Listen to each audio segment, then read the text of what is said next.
Assalamualaikum warahmatullahi wabarakatuh.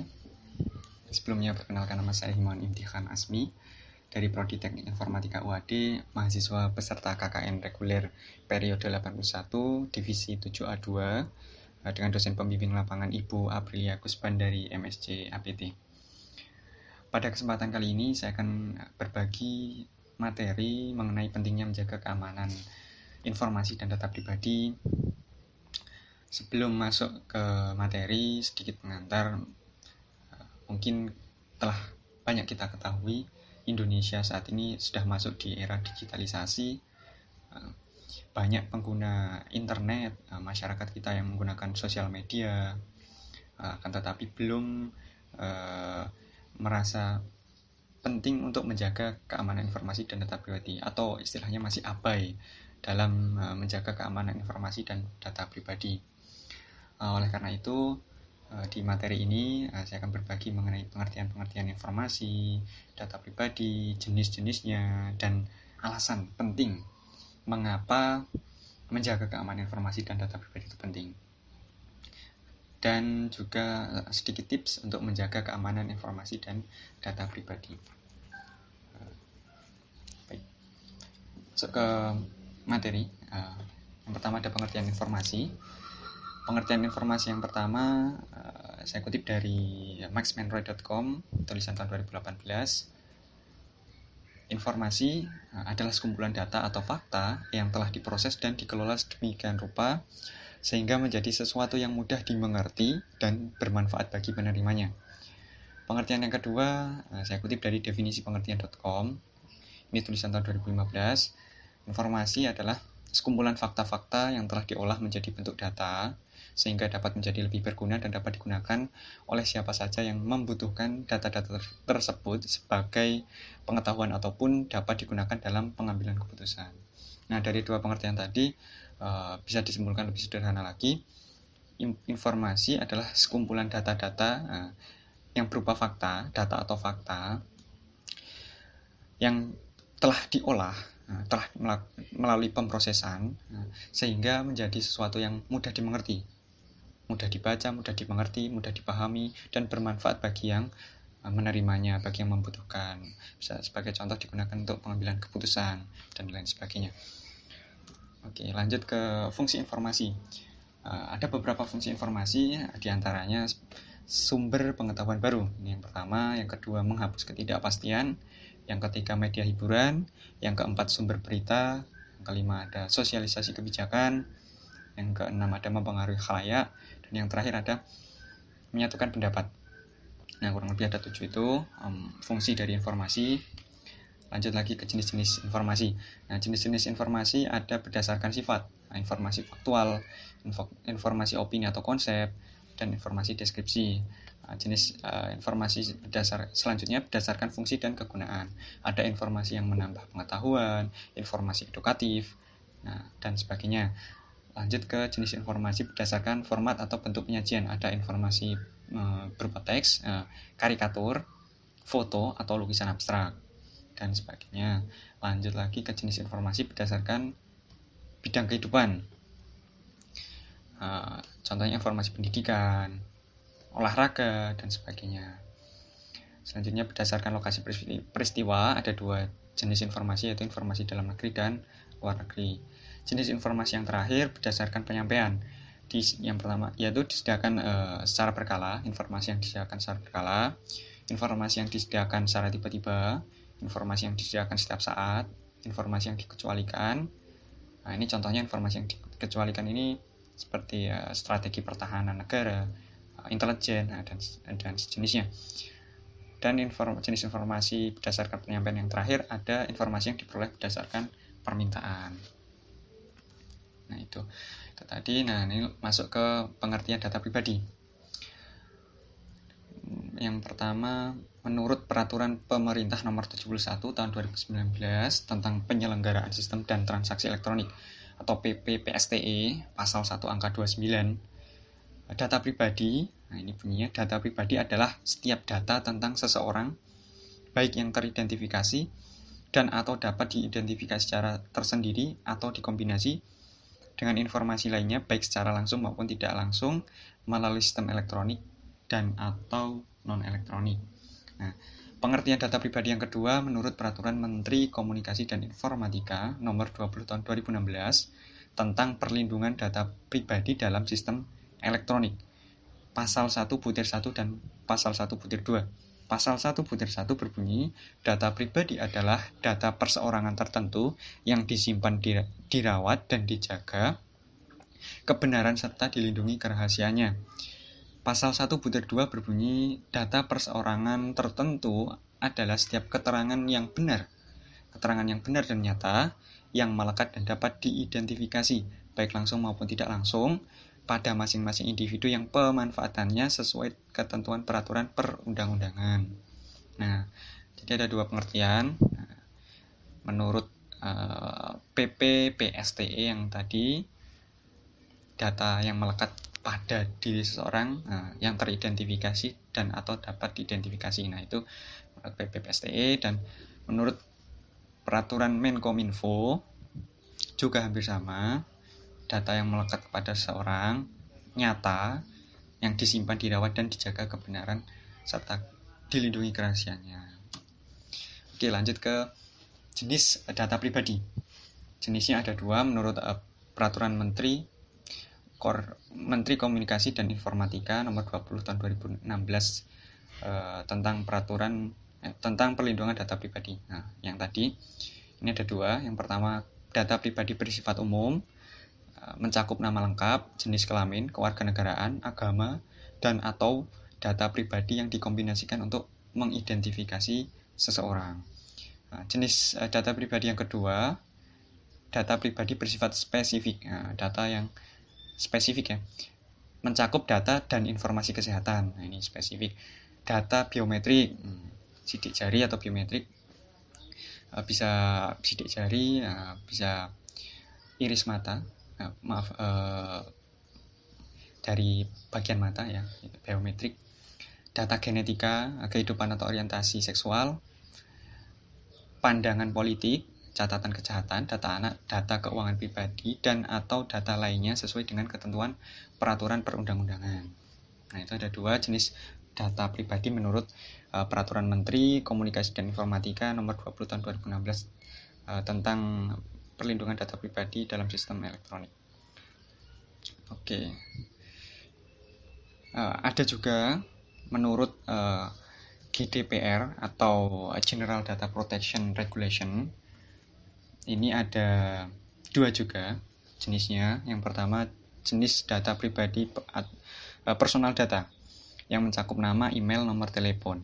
Nah, yang kedua jenis data pribadi yaitu sensitive personal data yang mencakup golongan darah, asal etnis, catatan kejahatan, dan jenis kelamin. Kurang lebih sama seperti yang ini yang disebutkan, yang tertuang dalam Peraturan Menteri.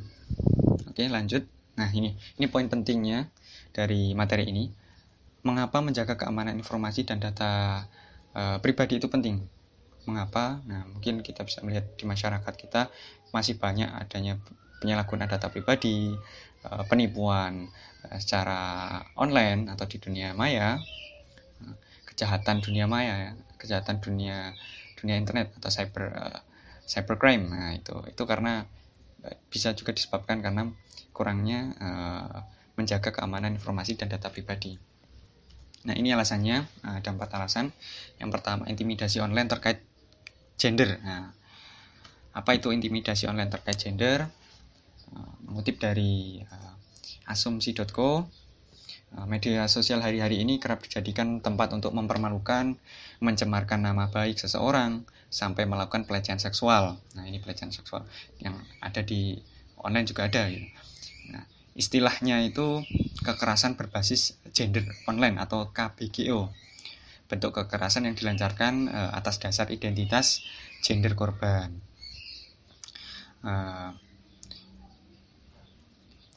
Ini sepanjang tahun 2017 yang dilaporkan kepada Komnas Perempuan, setidaknya ada 8 bentuk kekerasan berbasis gender online. Nah, yang pertama ada pendekatan untuk memperdaya, ini cyber grooming istilahnya.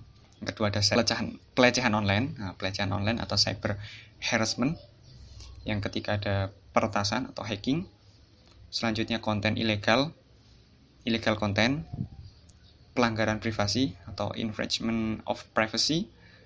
Ada ancaman distribusi foto atau video pribadi, malicious distribution, pencemaran nama baik atau online defamation, dan rekrutmen online atau online rekrutmen. Nah, itu 8 bentuk kekerasan berbasis gender online atau kekerasan atau KBGO. Oke, lanjut ke alasan yang kedua.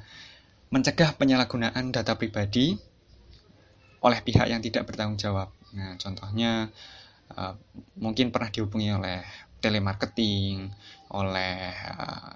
telemarketing asuransi atau yang sejenisnya lah, menawarkan promosi-promosi yang kita tidak ketahui, atau data-data kita digunakan oleh orang lain untuk menipu orang lain. Nah, data kita digunakan orang lain untuk menipu orang lain lah. Nah, itu dikarenakan kita kurang menjaga informasi dan data pribadi. Nah, pencegahannya yaitu untuk alasan pentingnya menjaga itu untuk mencegah hal tersebut. Nah, alasan yang ketiga, melindungi data finansial. Nah, data finansial itu bisa data perbankan, data informasi, pokoknya yang berbau tentang transaksi elektronik lah. Nah, keuangan. Nah, itu. Yang keempat ada hak kendali atas data pribadi. Nah, hak kendali atas data pribadi atau data controller. Nah, data controller ini